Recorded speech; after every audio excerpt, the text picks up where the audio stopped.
Assalamualaikum warahmatullahi wabarakatuh. Innal hamdalillah na'matuhu wa nasta'inuhu wa nastaghfiruh wa na'udzu billahi min syururi anfusina wa min sayyiati a'malina may yahdihillahu fala mudhillalah wa may yudhlilhu fala hadiyalah. Asyhadu an la ilaha illallah wa asyhadu anna Muhammadan abduhu wa rasuluh la nabiyya wa la rasula ba'da. Amma ba'd. Yang terhormat Bapak dosen tematik terpadu dan teman-teman yang saya sayangi. Puji syukur kehadirat Allah Subhanahu wa Ta'ala yang telah memberikan kita nikmat sehat, nikmat sempat sehingga kita dapat melaksanakan perkuliahan. Yang kedua, sholawat serta salam semoga tetap tercurahkan kepada junjungan kita Nabi Allah Muhammad SAW. Izinkan saya Aulia Nurul Istiqomah sebagai moderator dan tiga teman saya yaitu Rosyida Nafisa, Eriza Widianto, dan Alvina Dewi. Kepada pemateri pertama dipersilahkan. Menurut Fogarty, dalam Trihanto 2017, pembelajaran terpadu tipe nested merupakan suatu pembelajaran yang memfokuskan pada pengintegrasian beberapa keterampilan belajar yang ingin dikembangkan oleh seorang pendidik kepada peserta didiknya dalam suatu proses pembelajaran untuk tercapainya materi pelajaran. Pembelajaran terpadu model nested. Model pembelajaran terpadu model nested atau tersarang adalah integrasi desain guna memperkaya segala hal yang digunakan oleh guru supaya terlihat lebih terampil. Model sarang atau nested adalah model pembelajaran terpadu yang target utamanya adalah materi pelajaran yang dikaitkan dengan keterampilan berpikir dan keterampilan mengorganisasi. Artinya, memadukan aspek kognitif, afektif, dan psikomotorik, serta memadukan keterampilan proses. Sikap dan komunikasi model ini masih memfokuskan keterpaduan beberapa aspek, kemudian dilengkapi dengan aspek keterampilan lain. Model ini dapat digunakan bila guru mempunyai tujuan selain menanamkan konsep suatu materi, tetapi juga aspek keterampilan lainnya, menjadi suatu kesatuan. Selanjutnya, saya akan menjelaskan karakteristik model nested. Yang pertama, the holistic. Pembelajaran terpadu memungkinkan siswa untuk memahami suatu fenomena dari segala sisi. Pada gilirannya nanti, hal ini akan membuat siswa menjadi lebih arif dan bijaksana di dalam menyikapi atau menghadapi kejadian yang ada di depan mereka. Kemudian yang kedua, bermakna.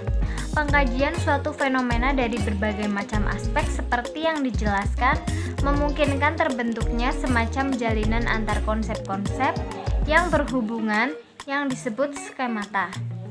Hal ini akan berdampak kepada kebermaknaan dari materi yang dipelajari. Siswa mampu menerapkan pemerolehan belajarnya untuk memecahkan masalah-masalah yang muncul di dalam kehidupannya.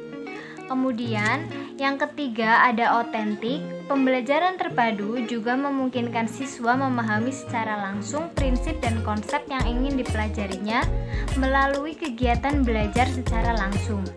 Mereka memahami dari hasil belajarnya sendiri, bukan sekedar pemberitahuan guru. Informasi dan pengetahuan yang diperoleh sifatnya menjadi lebih otentik. Kemudian yang terakhir atau keempat, aktif. Pembelajaran terpadu menekankan keaktifan siswa dalam pembelajaran baik secara fisik, mental, intelektual, maupun emosional guna tercapainya hasil belajar yang optimal dengan mempertimbangkan hasrat, minat, dan kemampuan siswa sehingga mereka termotivasi untuk terus-menerus belajar. Kelebihan model nested. 1. Kemampuan siswa lebih terkaya lagi karena selain memperdalam materi juga aspek keterampilan seperti berpikir dan mengorganisasi. Setiap mata pelajaran mempunyai dimensi ganda yang berguna kelak untuk kehidupan siswa mendatang. 2. Guru bisa memadukan beberapa keterampilan sekaligus dalam pembelajaran satu mata pelajaran. 3. Guru dapat memberikan perhatian kepada berbagai bidang penting dalam satu waktu sehingga tidak memerlukan penambahan waktu dan bisa memadukan kurikulum secara luas. Kekurangan model nested. 1. Dalam hal perencanaan, jika dilakukan secara tergesa-gesa dan kurang cermat, maka penggabungan beberapa materi dan aspek keterampilan dapat mengacaukan pola pikir siswa. Pada mulanya bertujuan untuk utama pengajaran adalah penekanan pada materi, tetapi akhirnya bergeser prioritas pada keterampilan. 2. Jika tanpa perencanaan yang matang memadukan beberapa keterampilan yang menjadi target dalam suatu pembelajaran, hal ini berdampak pada siswa di mana prioritas pelajaran akan menjadi kabur karena siswa diarahkan untuk melakukan beberapa tugas belajar sekaligus.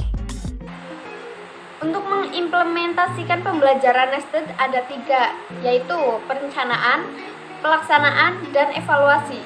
Dalam perencanaan, pendidik melakukan perencanaan dengan jenis mata pelajaran dan jenis keterampilan untuk dipadukan dengan rincian materi yang disusun dengan SK, KD, dan menghasilkan tujuan khusus yaitu indikator. Untuk pelaksanaan, dalam tahap ini pendidik sebagai fasilitator, bukan single aktor yang mendominasi kelas.